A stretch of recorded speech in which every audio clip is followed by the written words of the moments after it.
This is a journey into sound.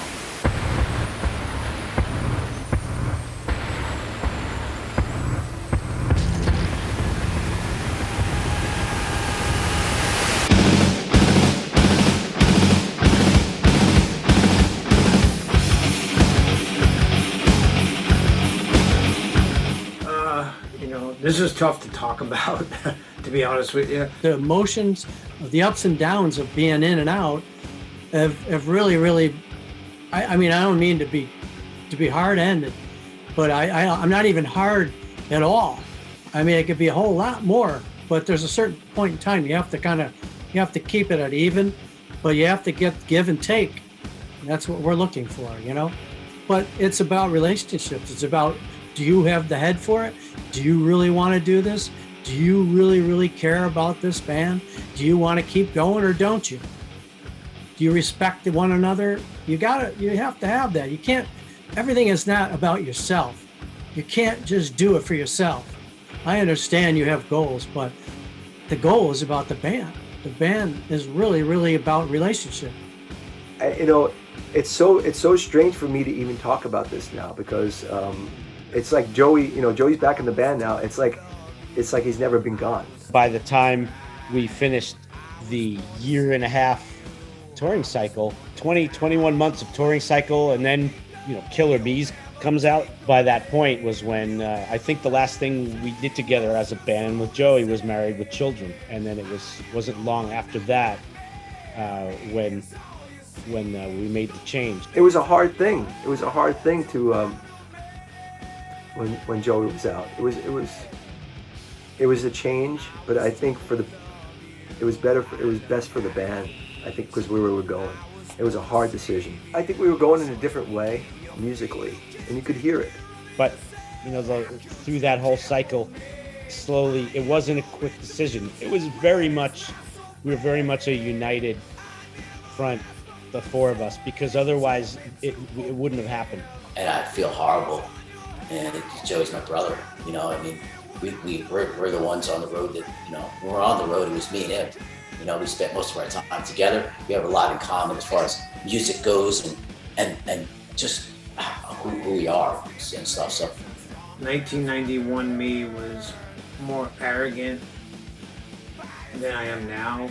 And because the problem is, I love Joey so much, and at the time we were different people doing it, and we felt this was the only thing for us to take us into the next level, or the next chapter of the band. Yeah, it was tough. There's never an easy way to talk about this stuff. Certainly when you're in the thick of it, when it's happening, it's horrible when you're having to make a decision like this. And but it just really came down to creatively, we all just felt like there was just no way for the band to move forward. We had just hit a wall.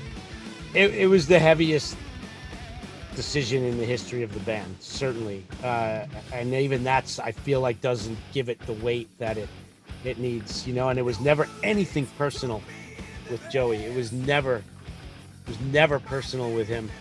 It just really came down to being the creative ability for the band, honestly, to move forward, really, and I hate that it's something that happened. And it just, obviously, things went down. I never gave up, as you can see. Obviously, things are meant to be. I am somewhat of a spiritual person. I've seen and done enough in my life to know that sometimes, shit doesn't just happen randomly. The way everything worked out in the end with Joey coming back in 2010, and the band for the last 11 years being creatively better than we've ever been, and in a better place than we've ever been. I have to say that I really believe that it all worked out for some reason. That doesn't make it any easier on Joey, certainly. There's nothing I could say that ever would. I was at the country club show here in LA that Raven and Anthrax played together. It was cool because the tour before was the Raven Metallica tour. It was kind of funny because I thought Raven was amazing on that Metallica tour, you know, when I saw them at the Country Club as well, which was a great venue here in LA, in the Valley. But I kind of thought that next tour, that Anthrax kind of smoked them. And I was like, wow, Anthrax is amazing. John was a guy that we admired from afar, just like we did so many other singers of bands, whether it's Halford or Ronnie or Bruce or, you know, so many. I saw Armored Saint way back in New York when they every time they played here. Not every time, but a lot of times when they play here. But they're a great band. They're still a great band. And plus they're my friends, so it's, you know, again, that's an extended family thing. I was an Armored Saint fan since the early days, and I always thought John was a great singer. I always thought he had great intensity, bluesy yet aggressive, in a Paul Rogers kind of vein. One of the things that attracted me to Armored Saint was the fact that you certainly in the early days, like March of the Saint, Can You Deliver, like, you know, they're certainly on their first record anyway, you know, they're like a very traditional sounding metal band, but with this singer that kind of took it to another level, because John's voice was so unique in that world, just like Joey's was for us. Armored Saint's story is an interesting, great one as well. We couldn't get him at first. He actually said no when Johnny Z called him up and said, "Hey, the Anthrax guys are in LA and they're wondering if you'd like to come down and jam, because, you know, they would really like to get together with you and see if it all works out." And he's like, "This call sounds really familiar." Well, here's a funny story. When, you know, everyone knows about the Metallica thing, or it continues to come up in my life. It will till I'm in the grave and past that, of course. But you know, the guy that was asked to join Metallica, and that was, you know, I also have that association with him. You know, he had gotten that same phone call years earlier about joining Metallica. Johnny Zazula, who managed Metallica at that time, was contacting me to, you know, come join Metallica. Of course, at that time, what I always tell everybody is that Armored Saint was starting to take off. And even though Metallica certainly had a reputation and you know, a thing that was really happening in the music world, the Saint guys and I we grew up together. We were all close friends, and so we were happening. So for me, I was like, well, why do I want to quit my band? My band's doing well. I don't want to leave my band. I like my band. Why do I want to go join this band? Like, I knew Metallica, and I liked Metallica, but I was like, well, this is happening. I don't want to leave my band to go to Metallica. Nobody was meant to sing the Metallica songs other than James. It's just the way it is, man. That was fate. That was destiny. Nobody else was meant to do that but James. It's just the way it is. I always say I would have probably ruined metal. Like, that's just a burden I don't need. Taking a toll on you, lines that crack your face.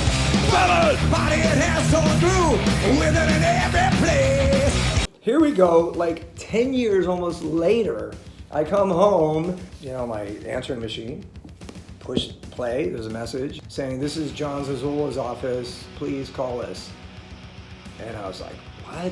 You know, and of course I knew what happened with Anthrax.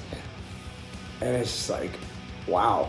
So of course I called back, and, you know, he's like, "Isn't this ironic? You know, I'm calling you for the same thing, a different band." And I was just like, wow, what a trip, you know. So it was pretty funny.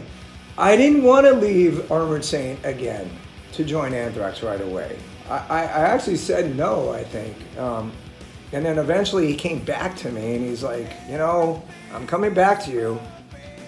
And then I had talked to a couple friends of mine, that were not in the band. And they're like, "Dude, what are you doing?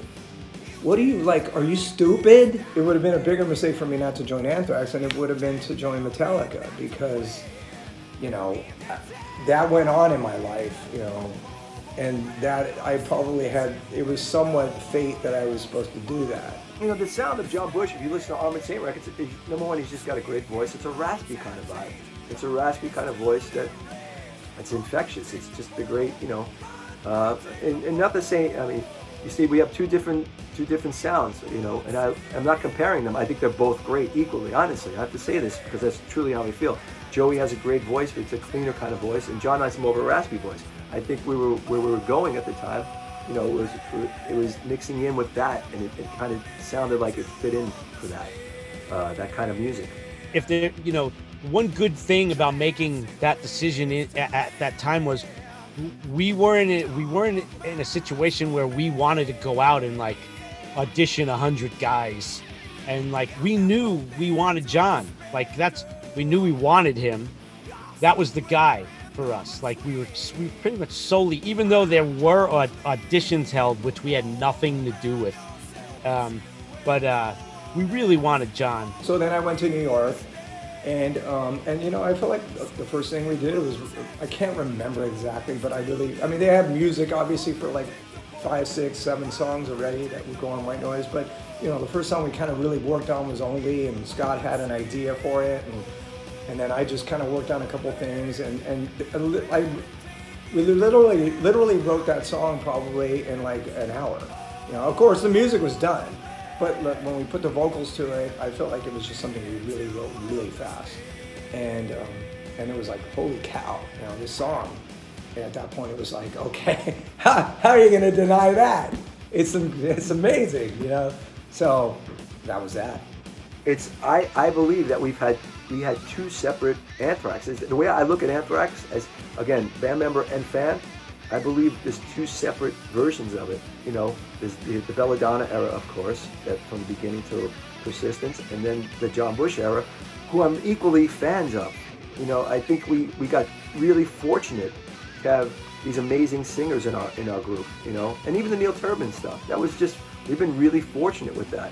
I just feel that way as a fan, and I'm proud that we have that. And the thing about the 2 guys that came into this role, Joey and John Bush, both of them are great people, and there's a certain thing that Joey does to the band that makes it Anthrax.